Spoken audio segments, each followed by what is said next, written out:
তো hello everyone, কি অবস্থা সবাই?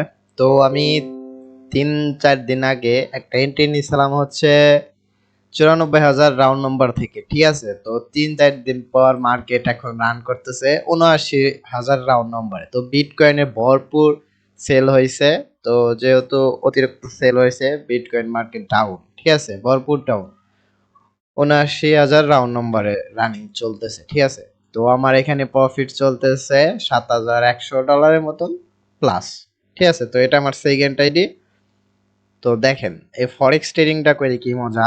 একটা ট্রেড যদি অ্যানালাইজ ঠিক থাকে, তো 2-3 দিন যদি হোল্ড করেন, তো আপনার অ্যানালাইজ মতো যদি মার্কেট চলে, তাহলে বিগ প্রফিট হয়, হিউজ পরিমাণ প্রফিট হয়, যেটা আপনি কখনোই ভাবতে পারবে না, ঠিক আছে। তো আমিও এতটা ভাবি নাই যে মার্কেটটা এর থেকেও নিচে আসবে। আমার টার্গেট ছিল হচ্ছে 85,000 রাউন্ড নম্বরে। এরম হাইলে তো আমি ট্রেডটা ক্লোজ করে দেবো। যেহেতু আমি 94,000 রাউন্ড নম্বর থেকে নিছি, তো মার্কেট ওখান থেকে আরো নিচে নামছে, ঠিক আছে, আরো নিচে। তো আমার $7,000 প্লাস প্রফিট চলতেছে।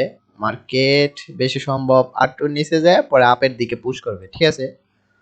তো এখান থেকে আমার এন্ট্রিটা ক্লোজ দিলে সবচেয়ে ভালো হয়। অ্যান্ড অত প্রফিট খাওয়ার চিন্তা করলে আবার লস খেয়ে পাবো, ঠিক আছে।